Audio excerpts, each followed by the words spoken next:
Hello అందరికీ.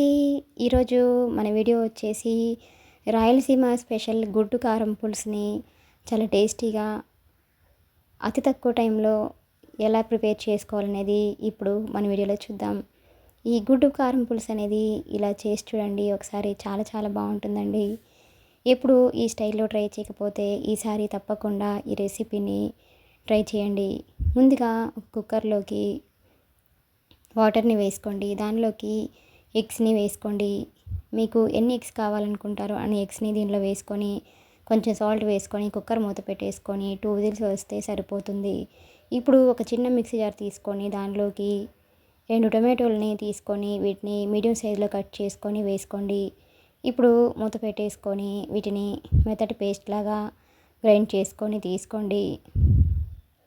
ఇప్పుడు ఒక ప్లేట్లోకి 2 ఆనియన్స్ని అలానే పచ్చిమిర్చిని తీసుకొని ఆనియన్స్ని ఇలాగా సన్నగా చిన్న ముక్కలుగా కట్ చేసుకొని తీసుకోండి. మీకు ఎక్కువ గ్రేవీనెస్ కావాలి అనుకుంటే ఆనియన్స్ని ఇంకొద్దిగా యాడ్ చేసుకొని వేసుకోండి.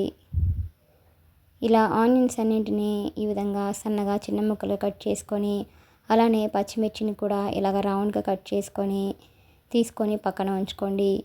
ఇప్పుడు ఒక బౌల్లోకి పెద్ద నిమ్మకాయంత సైజు వరకు చింతపండును తీసుకొని దాన్ని ఒకసారి శుభ్రంగా వాష్ చేసుకొని దాంట్లో వాటర్ వేసుకొని ఇలా నానబెట్టుకోండి. ఇప్పుడు మనకి ఎగ్స్ ఉడికాయో లేదో ఒకసారి చెక్ చేసుకుందాం. కుక్కర్ మూత తీసేసి ఎగ్స్ అనేవి మనకి చక్కగా ఉడికిపోయాయి.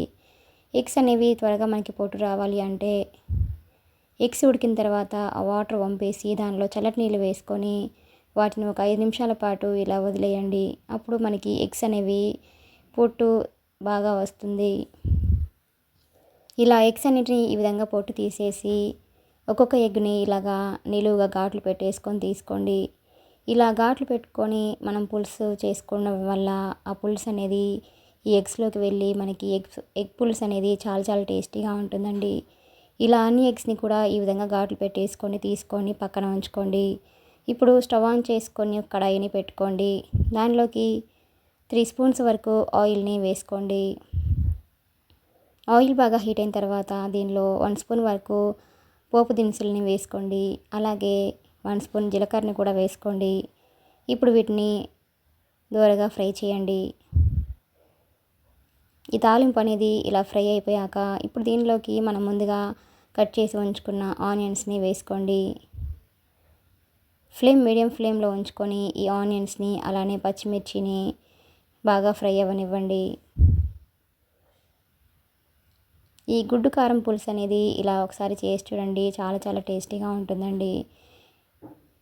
ఆనియన్స్ అనేది మనకి వేసుకున్న తర్వాత లో ఫ్లేమ్లో ఉంచుకొని ఈ ఆనియన్స్ని బాగా ఫ్రై అవ్వనివ్వండి.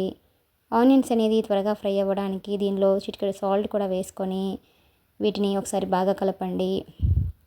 ఇలా సాల్ట్ వేసుకొని చేసుకోవడం వల్ల మనకి ఆనియన్స్ అనేది త్వరగా ఫ్రై అవుతాయి. ఇప్పుడు దీనిలోకి 1/4 టీ స్పూన్ వరకు పసుపుని యాడ్ చేసుకోండి.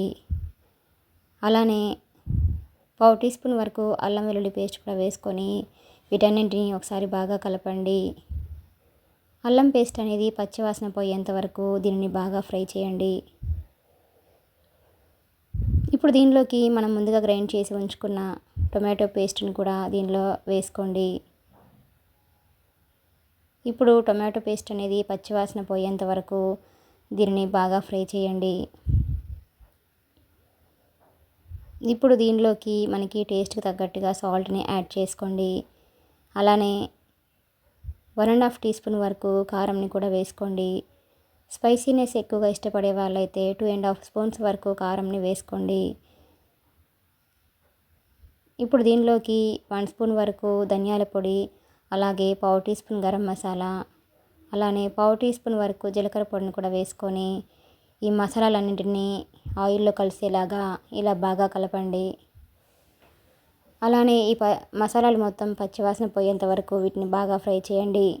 ఇప్పుడు చింతపండు మనకి బాగా నాని ఉంటుంది.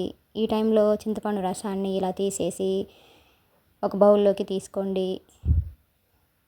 ఇప్పుడు మనం ముందుగా ఉడికించి ఉంచుకున్న ఎగ్స్ని దీనిలో వేసుకోండి. ఎగ్స్ అన్నీ ఇలా వేసుకున్న తర్వాత వీటన్నింటిని ఇలా ఒకసారి బాగా కలపండి. ఈ మసాలాలు మొత్తం ఈ ఎగ్స్కి పట్టేలాగా ఒకసారి బాగా కలపండి. ఇలా ఎగ్స్ వేసుకున్న తర్వాత ఒక నిమిషం పాటు ఆయిల్లో ఫ్రై చేసిన తర్వాత ఇప్పుడు దీనిలోకి చింతపండు రసాన్ని యాడ్ చేసుకొని వేసుకోండి. అలానే 1 గ్లాస్ వరకు వాటర్ని కూడా వేసుకోండి. మీ పులుపుకు తగ్గట్టుగా చింతపండు రసాన్ని యాడ్ చేసుకొని దీనిలో అలాగే పులుపుని బ్యాలెన్స్ చేసుకోవడానికి ఒక చిన్న బెల్లం ముక్కను కూడా వేసుకొని ఒకసారి బాగా కలపండి. ఇప్పుడు హై ఫ్లేమ్లో ఉంచుకొని ఈ పులుసుని దగ్గర పడేంత వరకు బాగా ఉడికించండి. ఈ గుడ్డు కారం పులుసు అనేది చాలా చాలా బాగుంటుందండి. చూడండి, మనకి ఈ పులుసు మొత్తం ఇలాగా చిక్కగా అయిపోయిన తర్వాత ఇప్పుడు దీనిలోకి చివరగా కొంచెం కొత్తిమీర తరుగును కూడా యాడ్ చేసుకొని ఒకసారి బాగా కలుపుకొని ఒక 2 నిమిషాల పాటు ఉంచేసి స్టవ్ ఆఫ్ చేసుకోండి.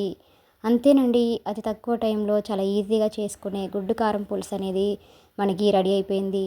చూడండి, గుడ్డు కారం పులుసుని చూస్తుంటేనే నోరూరిపోతుంది కదా అండి. ఇలా రెడీ అయిన ఈ పులుసుని ఒక సర్వింగ్ బౌల్లోకి తీసుకొని సర్వ్ చేసుకుంటే ఎంతో టేస్టీగా ఉండే గుడ్డు కారం పులుసు అనేది మనకి రెడీ అయిపోయింది. ఈ వీడియో కనుక మీకు నచ్చినట్లయితే ఒక లైక్ కొట్టండి. Please subscribe my channel, like, share and comment. పక్కన ఉన్న బెల్ ఐకాన్ను కొట్టండి. మరిన్ని మంచి మంచి రెసిపీస్ కోసం మన ఛానల్ని సబ్స్క్రైబ్ చేసుకోండి. Thanks for watching.